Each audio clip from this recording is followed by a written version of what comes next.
Hey, how's it going, guys? 10-Pin Designs back here again, bringing you another Photoshop tutorial. I really want to thank you guys for the support you given me on my last tutorial.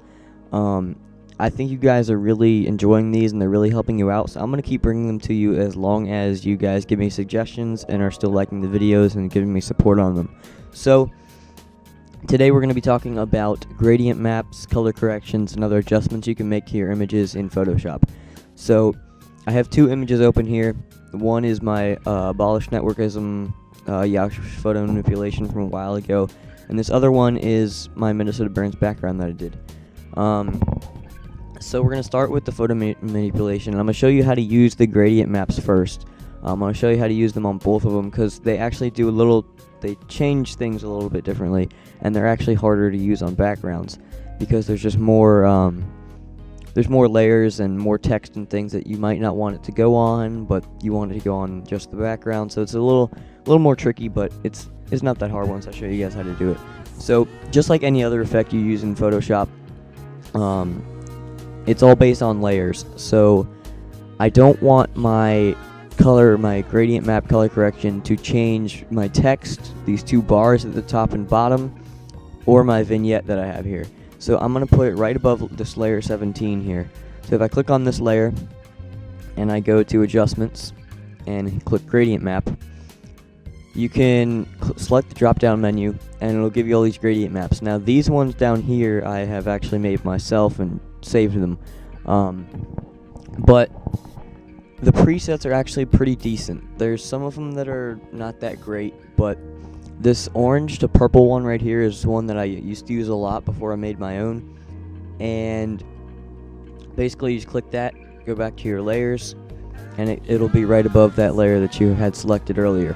So just change the blend mode to something like soft light. That's what I use most of the time, is soft light. It just gives it a nice little touch of color. Just changes it a tiny little bit. If you want, say this is orange to purple, okay? So if you want your entire image to change to those colors, you have to change your blend mode to color, and there you go, it's all orangey purplish. So I usually use overlay or something like soft light or something, and that gives it just a touch of color and makes it look a little bit better.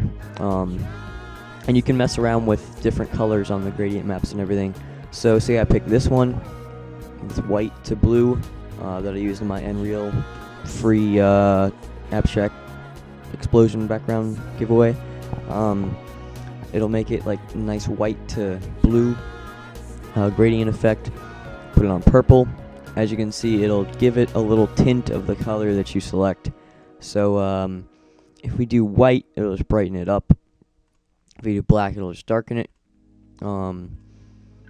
So yeah, I mean, pink will make it kind of purpley because it's already blue. And yeah, so that's about it for the gradient maps. But if we delete that and we do the same thing again, click on layer 17 and click on adjustments, there's all these other things you can do. Brightness and contrast obviously will make it brighter, darker, and we'll adjust the contrast. I don't really use that too much. If we get rid of that layer. We also have levels, curves, exposure, vibrance, hue and saturation, which I use a lot to change the color of the image. And then we have color balance, black and white, photo filter, channel mixer, selective color, gradient map, threshold, posterize, and invert. So the ones I basically use most of the time are gradient map, sometimes black and white, hue and saturation, curves, and sometimes levels. So we're going to go with curves. I use that a lot. So basically, again, it'll put it on top of the layer you had selected, and it'll change everything below that layer. So they have a default here, which is basically just a straight line, and it does nothing. So if you click on color negative, it'll basically invert all the colors, and that literally looks like shit. So yeah, we're not gonna use that one. Cross process, I usually don't use. The ones I use a lot are darker increased contrast, lighter, linear contrast, medium contrast, sometimes negative. It might actually make it look decent sometimes, and then strong contrast. And obviously, just like any other thing, you can change these around and make your own custom level or custom curve and save it as a preset in your Photoshop. But yeah, so you can basically just click strong contrast, go back to layers, and again you can change the blend mode to just give it a tiny bit difference than the than what you have it on normal. So that looks pretty nice. So we have adjustments. Let's go to levels. Now basically what levels does is you can see it has this white little triangle over here, a gray triangle here, and a black triangle here. So as you can see, if I drag the black in, it'll make the image darker. If I drag the white in, it'll make it brighter. Now if I drag the gray in, if I drag it closer to the white, it'll make the image darker. If I grab it closer to the black, it'll make the image lighter. So basically, the way I would explain this is if you move the gray over to the white side, then you see this gap between the black and gray is all kind of black. So if you move it over here, this space in here is all white, if you know what I mean. So that'll basically just give you a little tint of, white or black, brighten up or darken your image without using brightness or contrast. Yeah, I usually use that instead of brightness and contrast. And yeah, so that should be good for the photo manipulation. Now if we go over to the background, I'm just going to zoom in a little bit, Control plus. So go to layers, and let's see where we want to put this. So this stuff is all, what is this? I don't know. But I want to put it under the text. I basically just want it on the background. So I'm going to put it right above this explosion in the top right corner. So click adjustments. Again, we're going to do gradient map. And we're going to drop down to this one, my favorite. Go down to layers.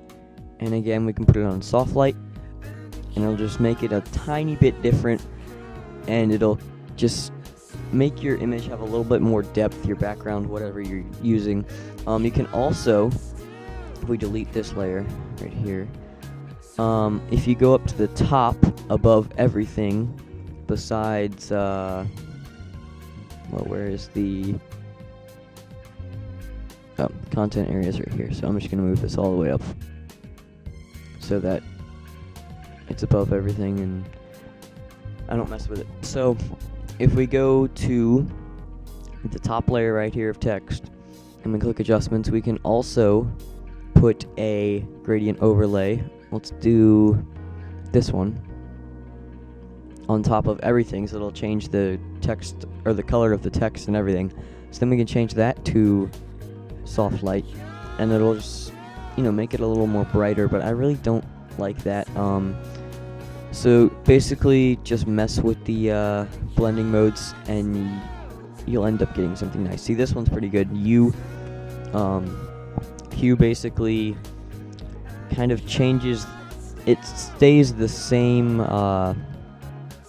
brightness and contrast of the color, but it just changes it. Say it was green and yellow, but now it's kind of light blue and dark blue, but it's still like the same darkness and lightness of the color, if you know what I mean. That's all it changes is the it's basically like putting a filter over something. So if you have something in front of you and you put like a blue piece of paper in front of it and you shine some sunlight on it, it would give it a blue tint. The hue would kind of blend into the other image behind it. So you can also just mess around with some of these other ones, but to be honest, that's basically what I do. I'll find a nice gradient map that I'll like, some color that I want to change it to, or give it a tint to that color, and I'll basically just go to my layers and just mess around with them. So until it looks good. So I hope this tutorial helped you out. I hope it wasn't too confusing. But if it did help you out and you enjoyed it, please leave it a like rating and possibly a favorite.